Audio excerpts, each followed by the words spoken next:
10e journée de mobilisation contre la réforme des retraites en France. Les syndicats proposent une médiation avec le gouvernement.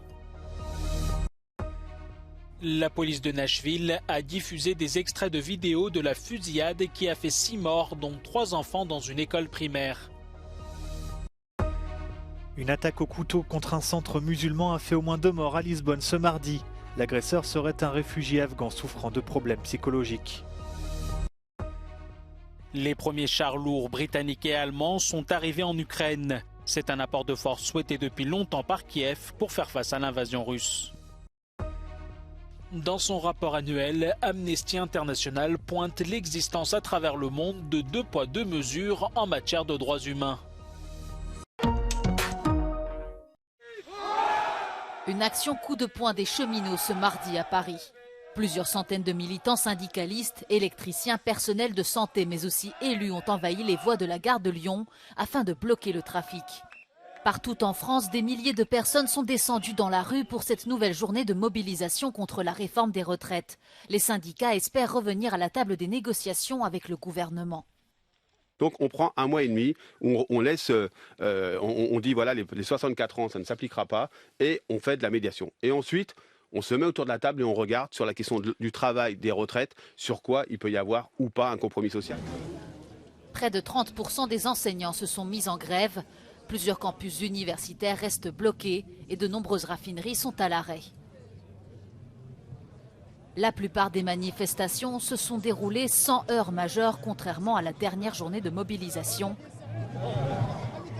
Pour encadrer les cortèges, plus de 13 000 policiers ont été déployés, la moitié d'entre eux à Paris.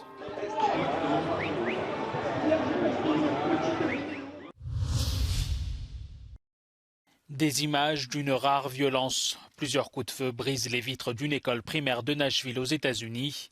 Et quelques instants plus tard, l'assaillant entre, armé et prêt à commettre un carnage. La police de Nashville a mis en ligne une vidéo issue de la vidéosurveillance de l'école qui montre les premiers instants de la fusillade qui a fait 6 morts, dont 3 enfants lundi. L'assaillant, un homme transgenre de 28 ans, serait une ancienne élève de l'établissement qui résidait à Nashville au moment du drame. Rapidement dépêché sur place, des agents l'ont immédiatement abattu. D'après la police, le mobile, encore inconnu, pourrait être lié à une rancune à l'encontre de cette école. We have to do more to stop gun violence. It's ripping our communities apart, ripping the soul of this nation, ripping at the very soul of the nation. And we have to do more to protect our schools so they aren't turned into prisons. Selon des médias américains, l'école a été fondée par l'église presbytérienne locale et l'un des enfants tués était la fille du pasteur de l'église. Lundi soir, des fleurs ont été posées sur un mémorial improvisé à l'extérieur de l'établissement où certaines personnes s'agenouillaient pour prier.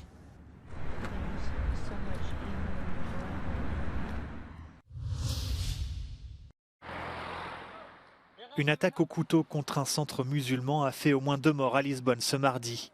En fin de matinée, un homme s'est introduit dans les locaux du siège mondial des Ismaéliens, une communauté musulmane chiite, puis a agressé plusieurs personnes à l'aide d'un couteau de grande taille avant d'être neutralisé par la police portugaise. Queria registrar a pronta intervenção da Polícia de Segurança Pública, que permitiu a detenção do suspeito, que está neste momento no Hospital Santa Maria a receber os cuidados médicos. É, obviamente, prematuro fazer qualquer interpretação sobre as motivações deste ato criminoso, mas devemos aguardar com segurança que as autoridades procedam às necessárias investigações. L'agresseur serait un réfugié afghan souffrant de problèmes psychologiques après avoir perdu son épouse. Il suivait des cours d'anglais au centre ismaélien. Selon la presse, les victimes sont une enseignante âgée d'une 40aine d'années et une élève d'une 20aine d'années.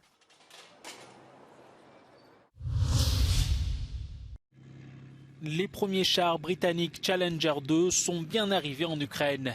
Ces chars d'assaut seront rapidement opérationnels pour aider Kiev à repousser l'invasion russe. Le ministre ukrainien de la Défense, Oleksiy Reznikov, a indiqué que des Challengers britanniques, des Strykers et des Cougars américains et des Marders allemands s'étaient ajoutés aux unités ukrainiennes.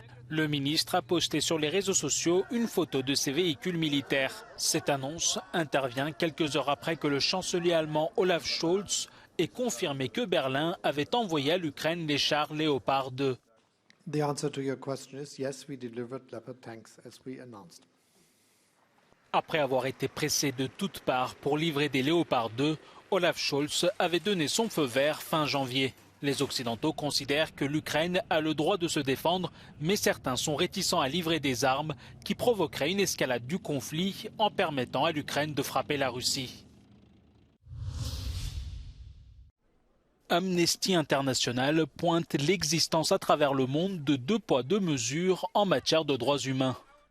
Dans son rapport annuel, l'ONG critique la réaction insuffisante de l'Occident face aux graves violations commises dans le monde, alors que la réponse a été beaucoup plus forte en ce qui concerne l'invasion de l'Ukraine. They didn't offer the same treatment to those escaping war and repression in Syria and Afghanistan. The USA as well, of course, a very vocal critic of Russia's aggression on Ukraine. In a welcome move, also admitted tens of thousands of Ukrainians fleeing the war, but it subjected Haitian asylum seekers from Haiti, to arbitrary detention, humiliating ill treatment that amounted to race-based torture. Le rapport souligne également que des pays européens auraient toléré des actes d'agression similaires dans d'autres pays, simplement parce que leurs intérêts étaient en jeu. L'ONG critique également le fonctionnement du Conseil de sécurité de l'ONU. European states, among others, exhibited double standards as well because, while condemning Russia, they condoned or were complicit in grave violations by their allies, Saudi Arabia, Egypt, and Israel, among others. Last year, Russia was able to use its veto powers to paralyze the UN Security Council, which just can't be allowed to continue. And it needs to give more voice to countries and situations which have traditionally been ignored, especially in the global south. Un autre appel concerne l'introduction de nouvelles lois pour pacifier les mouvements de protestation.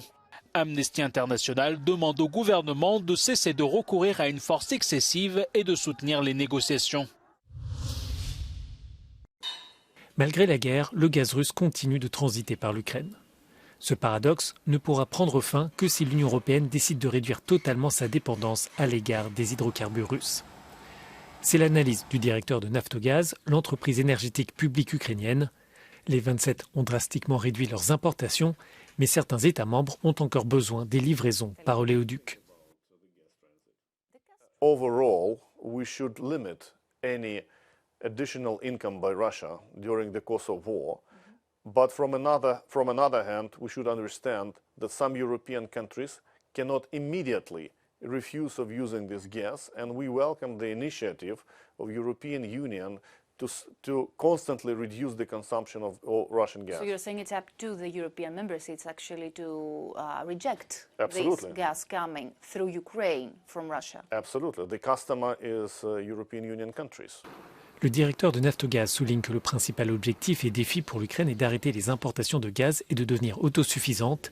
L'étape suivante sera de parvenir à exporter ces ressources à l'ensemble du continent. We are planning to produce more gas domestically, and Naftogaz itself, as the biggest energy company in Ukraine, will produce additionally 1 billion of cubic meters of gas. And that might lead to the situation when Ukraine can satisfy its own needs with internal gas production. That is our main goal. Is it a realistic scenario, you think, to do it next year? And I mean, when the war is still ongoing? We have no other way. We should produce more. We should consume less. We should be more energy efficient. And we are approaching to it. Ukraine, in the regard of its energy, can become an energy hub for the European Union. We do have the biggest storages of gas in our country, which is 31 billion of cubic meters of capacity, and we plan to use it as for Ukrainian needs as well as for European countries. Le patron de Naftogaz appelle l'Union à utiliser les capacités de stockage souterraines de l'Ukraine et à fournir des garanties de sécurité supplémentaires, car en temps de guerre, il est difficile pour les entreprises ukrainiennes de trouver des investisseurs et des assureurs.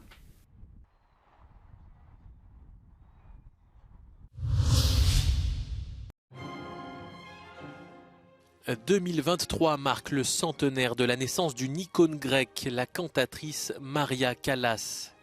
Elle sera mise à l'honneur à l'Opéra National à Athènes d'avril à décembre.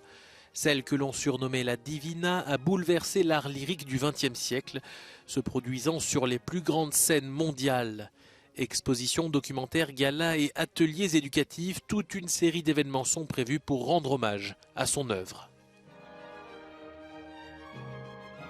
Η αφορμή των 100 χρόνων από τη γέννηση της Μαρίας Κάλλας μας δίνει τη δυνατότητα να ξαναπροσδιορίσουμε το τεράστιο αυτό φαινόμενο ως φωνή, φυσικά ως προσωπικότητα, τα πράγματα τα οποία κατέθεσε, έδωσε στην ανανέωση της όπερας.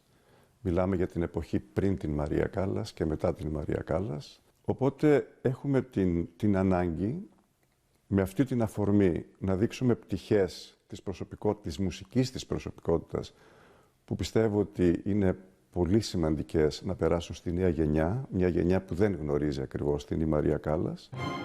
Au programme notamment une représentation de l'opéra Médée de Cherubini, œuvre revisitée et redécouverte en 1953 dans le monde entier grâce à l'interprétation de Maria Callas en langue italienne.